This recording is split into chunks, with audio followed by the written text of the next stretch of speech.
Hello and welcome to a new Let's Play with me, Matthew Caddis, aka Poogie. So today we will be doing, the first Sonic game. However, with a bit of a twist, because this is the SEGA AGES version of, Sonic the Hedgehog. Yes, I've already covered a bit of the SEGA AGES series on my channel, but only as a Let's Try to play. This is a full-blown Let's Play of the first Sonic game, with some modifications on the Nintendo Switch. Sadly, this series was short-lived, sadly. It kind of functions like the 3D classics on the Nintendo 3DS. You also do get a stage select, and there are also two different versions of this game on the Nintendo Switch, something of which has not been done by Sega before. So yeah, and there's a reason why this is different, because there's only one other version, which I think is superior to this version, that does this, because, yeah, this game has the Spindash. Again, this isn't the first version of Sonic 1 that has the Spindash, of course, but it is the first one I think I've seen on a mainstream console since the thing. And you can see there, Mega Play. Mega Play is the arcade version of Sonic 1, and I'll be covering that in an extra video. So yeah, because it is very interesting, especially for someone who did see the Mega Play version of Sonic 2 in an arcade when I was a kid. Yeah, seriously, they had, and I thought, wait, there's an arcade version of Sonic 2? Well, anyway, I'll be playing the main Mega Drive version, not the Mega Play version. I will be covering it, however, but there are some differences, and I'll get to them in the extra video. As for the thing, this game not only has the Spin Dash, but also the Drop Dash from Sonic Mania. Yes, of course, the Spin Dash was not in the original version of Sonic 1. However, I will be covering it here. So yeah, so let's actually begin Sonic 1. And yes, this is this does play in 60 Hz. It doesn't play in 50 Hz like the thing. It doesn't have the slow music like in the European version. Thank God, in my opinion, even though I kind of grew up with that one. But yeah, seeing Sonic do the Spin Dash in Green Hill Zone is really weird, but worth it. I probably am not going to use the Drop Dash. I didn't do it when I played Sonic Mania, to be honest. I'm more used to the Spin Dash, or the Super Peel Out if it was available in Mania, or in Sonic CD, but there you go. Yeah, the screen's a little smaller than in other versions of Sonic 1, but yeah, this still works. Until I paused it, I don't know what happened there. Seriously, is it still going? Apparently my, stupid, capture card crashing extended to this one, which is very annoying, but anyway, yeah. And once you get over 50 rings at the end of an act, you will be transported, of course, to the special stage, of course. And these have not been changed at all. Yeah, seriously. If anything, the special stages move a bit quicker in 60 Hz. Yeah, but it's nice hearing the very nice special stage music by Masato Nakamura. And if you get all the Chaos Emeralds, you get, I guess, the good ending. There's no Super Sonic in this version, sadly. That is changed in the, the Android iOS version of Sonic the Hedgehog, seriously, which is, in my opinion, the best version of Sonic 1. Because it has all of the features from this game, plus the ability to go supersonic, and the elemental shields as well, seriously. Christian Whitehead did a wonderful job on that game, even though I don't own an iPhone myself or any sort of... I do have an iPod, but I don't think the iPod I have will be able to play the Android version of Sonic 1. Not the Android, the iOS version of Sonic 1. So yeah. Well, there you go. Also, I'm glad Sonic has, as I say, the thing. Also, note the spike glitch is not there. I believe I'm playing the Japanese version, which doesn't have the instant death. I'm not sure. one of the versions does not have the instant death. And yes, it is nice to see Sonic doing the spin dash up a ramp there. Normally I would have to do a run up and go up the side. Yeah, this thing does make some things a bit easier actually. More specifically in zones where you have to go, which are geared around speed. So the likes of Green Hill Zone here, and Spring Yard Zone, and of course Starlight Zone, prime examples of that. Unfortunately, I did not get 50 rings there, sadly. Oh well, as I say, this game is still awesome. Perhaps a lot more awesome than the version on the Mega Drive collection for both the Switch and the PS4 and Xbox One. Seriously. If anything, if Sonic Origins does actually port Christian Whitehead's version of Sonic 1, then yeah, I will want to do that game. Just for comparison's sake, seriously. But if it doesn't, then probably not. Again, Sega have been a bit cheap with their collections in the past. I'm looking at you, Sonic Gems collection, for not including Streets of Rage, for example. I mean, it's not that big a deal. They only didn't include it, I think, to tone down the ESRB rating. Seriously, because Sonic is aimed at, I think, the highest rated Sonic game I think of in terms of age would be 12 plus for something like Sonic the Hedgehog, or I think Sonic 06 as well, because it does involve death. Rather sadly. Mostly of, although having said that, so does Sonic Adventure 2, and that because with Maria, so I don't know. Anyway, yeah, and I do like to spin dash through the things. Again, that is something that was previously there. Again, if I had to do that in the original Sonic 1, what I would have to do is actually just do a run up again. Or when we get to Spring Yard Zone, I'll cover that. Anyway, here's Dr. Eggman with his wrecking ball. Just go to one side and damage him. Not too hard at all. If anything, my Elgato does not capture the wrecking ball very much. It comes off as a kind of brown turd, which is very weird. But there you go.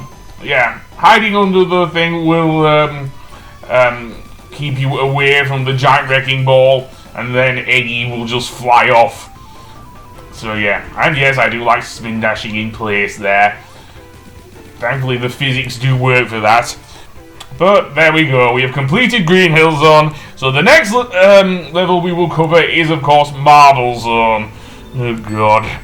Yes, Marble Zone may have one of my favourite soundtracks in the Sonic games, but it is not always one of my favourites there, so yeah. So I don't think I'll be playing the original version of Sonic 1 on my Mega Drive collection, just saying. So yeah, so I'll keep the spin and drop dash, to be honest. Like, keep the international, not the Mega Play version, no. As I say, I'm more used to the Mega Drive. So yeah, this is the one without the glitch. Anyway, Marble Zone. And this level has, of course, lava, as well as the brilliant music as well. That's another thing. Masato Nakamura of Dreams Come True is well renowned now for composing the soundtracks for Sonic 1 and 2, and also being very strict with his copyrights. If you can't tell with something like I think, because Green Hill Zone does not feature that often in Sonic game. Well, actually it does, but not many of his other things do without him being credited. Seriously. It's kind of like with the late Koichi Sugiyama for Dragon Quest. He gets his own copyright, seriously. I mean, how many other video game composers do that? Given that Masato Nakamura himself is a part of Dreams Come True, and indeed one of their songs actually did kind of become the soundtrack on Sonic 2, but I'd get to that a bit later. these cylinders can crush you to death, and those bat brains, yes, that's what those badniks are called, and the robots are also called badniks. Seriously, of course, yes, certainly in the English version, and of course in the Western version, up until I guess the early 2000s, I did mention this in my Sonic Adventure Let's Play, Dr. Eggman was Dr. Robotnik, though he didn't look anything like the version in Adventures of Sonic the Hedgehog, nor did he roll his R's, or something like that, and try and give himself a promotion, or something like that. Anyway, yeah. The other thing to look out for in the Marble Zone, those crusher things. Seriously, they can really kill you, especially if they are coming down. I seriously do not like them, although you can get on top of them. There are also those weights which also can crush you. Just be careful of where you are. They can also go up very, very high. So high, in fact, that, yeah, Sonic will die from crusher damage, and that is a thing. Seriously. Even when he's Super Sonic, which I'll get to. Speaking of which, there are only 6 Chaos Emeralds in this version. In the eventual, did I say it? Christian Whitehead port, they did add an extra special stage just to make the total of Chaos Emeralds actually 7. So anyway, yeah, we've gone into the next special stage, and this one is honestly even harder. So, the next special stage, let's see. Also, before I go on, I best explain how it works. It rotates, so yeah. And basically you have to make your way through this rotating maze of a stage.